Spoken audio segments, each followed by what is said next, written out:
100 kali, itu saya dapat ijazah langsung daripada guru saya Habib Zain bin Ibrahim bin Smith. Itu katanya bikin sukih. Alhamdulillah saya baca itu 100 kali, makanya saya punya mobil kan gitu. Zikir paling afdal kalau untuk zaman sekarang ini adalah banyak istighfar, banyak salawat kepada Nabi Sallallahu Alaihi Wasallam. Karena apa? Semua yang kita dapatkan itu karena dosa. Kita ada musibah terkait dengan keluarga, kita ada musibah terkait dengan kesehatan, kita ada musibah terkait dengan keuangan, kita ada musibah terkait dengan apapun, itu karena dosa. Kalau bukan karena dosa, maka itu adalah ujian untuk diangkat derajatnya. Sehingga apa? Sehingga yang kita perlukan supaya tidak berlanjut dan berkesinambungan cobaan dan juga ujian itu, bagaimana caranya? Banyak istighfar. Oleh karenanya Nabi SAW sendiri, yang dia itu sudah diampuni dosanya yang telah lalu maupun yang akan datang, itu beliau setiap hari tidak pernah berkurang istighfarnya itu sebanyak 100 kali istighfar. Oleh karenanya kalau kita habis subuh itu biasanya zikir kita setelah baca wiridul latif itu baca la ilaha illallah malikul haqqul mubin 100 kali. Itu murahkan rezeki. Kalau sudah murahkan rezeki itu dicatat benar-benar, biasanya seperti itu. Tapi kalau cuma ngampuni dosa kurang antusias gitu. Itu la ilaha illallah malikul mubin. Udah itu masya Allah la quwata illa billah 100 kali. Untuk apa? Katanya kalau baca masya Allah la quwata illa billah 100 kali, maka semua kenikmatan yang kita dapatkan tidak akan dicabut oleh Allah Ta'ala. Jadi anti bangkrut itu. Masya Allah la quwata illa billah, kalau kita baca itu anti bangkrut. Jadi terus bertambah, nggak berkurang tapi bertambah.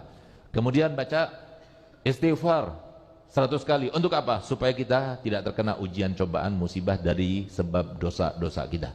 Kemudian kita membaca ya kafi, ya mugni, ya fattah, ya rozak 100 kali. Itu saya dapat ijazah langsung daripada guru saya Habib Zain bin Ibrahim bin Smith. Itu katanya bikin sukih. Alhamdulillah saya baca itu 100 kali, makanya saya punya mobil kan gitu.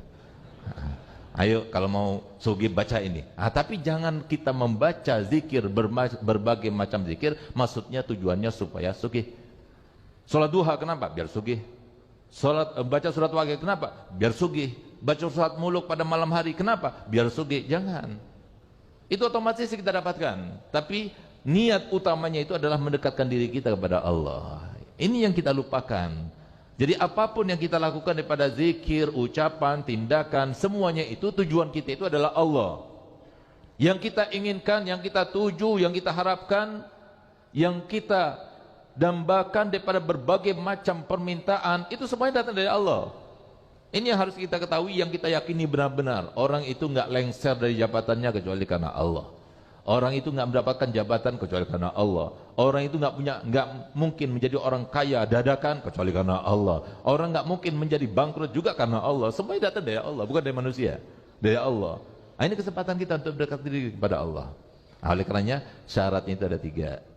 Jadi kalau kita mau zikir kita sesuai dengan yang kita inginkan, fungsinya sesuai menenangkan hati, maka yang pertama adalah baik cara mengucapkannya sesuai dengan tajwidnya, sesuai dengan artinya, nggak merubah makhrajnya, nggak merubah artinya, itu maksudnya.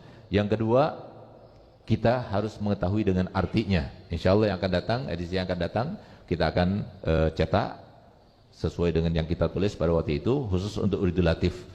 Jadi wiridul latif itu bukan bacanya 2 minggu sekali, tidak. Wiridul latif itu bacanya setiap habis sholat subuh. Coba rasakan, silahkan yang baca wiridul latif setiap hari habis sholat subuh seperti yang sekarang kita laksanakan 3 bulan, coba rasakan. Lebih sukih, lebih tenang hidupnya, lebih jauh daripada musibahnya. Insya Allah seperti itu. Itu yang akan terlaksanakan. Apa? Itu janji Allah, tidak mungkin luput, tidak mungkin salah. Kemudian yang ketiga, harus hadir hati kita. Ini juga penting, karena apa? Pernah suatu waktu datang Nabi Musa alaihissalam, didatangi oleh salah satu umatnya. Datang gelia, wahai Nabi Allah, aku punya hajat, mintakan pada Allah Ta'ala untuk supaya kabulkan. Baik, aku bermunajah untukmu.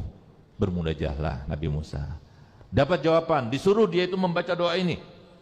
Dibaca doa itu, tapi nggak kabul-kabul. Sampai setahun lamanya nggak kabul-kabul.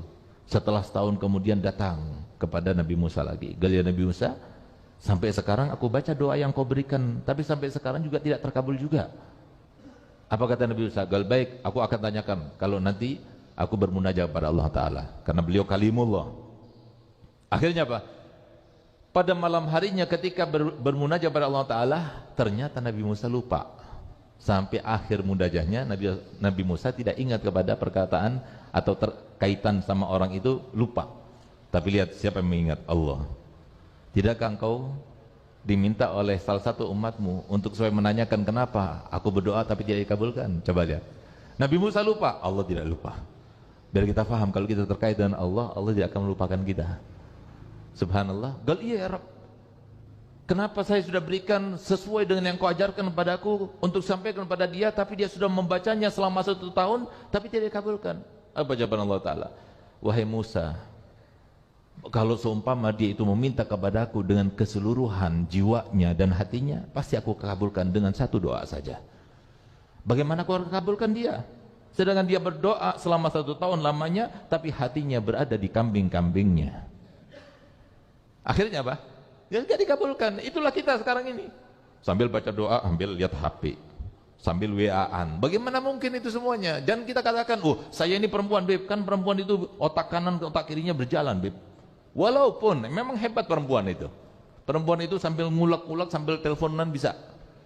Bahkan kemarin saya melihat, Masya Allah, ada seorang yang turun dari bis kuning, itu turun sambil telepon, turun. Masya Allah, tepat turunnya, nggak jatuh lagi. Perempuan ternyata.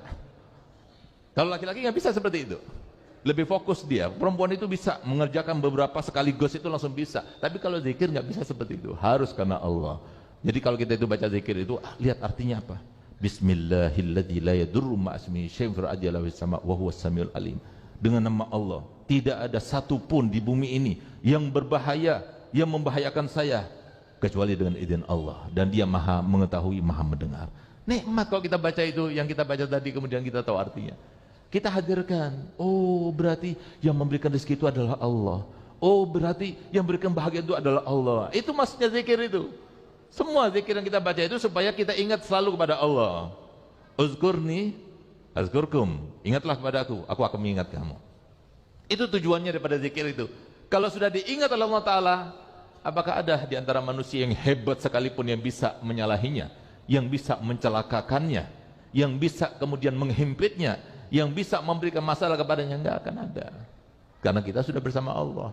Allah yang menentukan semuanya. Sistem yang berlaku di dunia juga Allah. Tapi jangan kita katakan, loh Bib, banyak orang-orang dekat pada Allah Ta'ala tapi mereka juga tertimpa musibah. Berarti Allahnya kemana? Bahkan banyak sahabat-sahabat Nabi yang ternama, yang dekat pada Rasulullah, mereka itu terbunuh. Seperti Sayyidina Hasan diracun, padahal dia cucu kesayangannya Nabi Muhammad. Sayyidina Husain dipenggal kepalanya. Sayyidina Utsman ditusuk dari belakang ketika membaca Al-Quran dalam keadaan tidak melawan, dan memerintahkan pada seluruh prajuritnya, jangan dilawan, jangan diserang, biarkan dia. Bahkan ketika Nabi Sayyidina Utsman bin Affan radhiyallahu anhu ketika akan dibunuh, pada waktu itu sempat ketika dia membaca Al-Quran tertidur. Ketika tertidur bermimpi Nabi Muhammad SAW. Ini yang kita harapkan. Dunia itu nggak berguna. Dunia ini semuanya sudah ditanggung oleh Allah Ta'ala, sudah ditentukan oleh Allah Ta'ala. Cuma yang kita minta keberkahannya. Berkah dunia kita digunakan untuk akhirat kita. Tapi kalau dunia hanya mengumpulkan saja, buat apa? Itu beban buat kita. Gunakan untuk akhirat kita. Subhanallah, yang berguna ini seperti ini. Mimpi Rasulullah, kita dekat pada Allah, kita ada orang datang kepada kita meminta tolong kepada kita, kita bantu. Dan kemudian dia itu mendapatkan hajatnya. Itu adalah kehidupan yang sesungguhnya. Itu kepuasan batin yang sesungguhnya. Yang kalau seumpama itu yang kita cari di dunia ini, ya seperti itu. Tapi kalau cuma dunia, apa yang kita dapatkan? Kita cuma diperolok-olok sama setan itu. Bikin rumah lagi, beli tanah lagi. Untuk apa semuanya itu? Beban buat kita nanti di akhirat. Semuanya akan ditanya. Summa latus'alunna yawma idzin anin naim. Satu kenikmatan demi satu kenikmatan akan ditanya. Sementara kita nggak ada amal untuk menyeimbangkannya.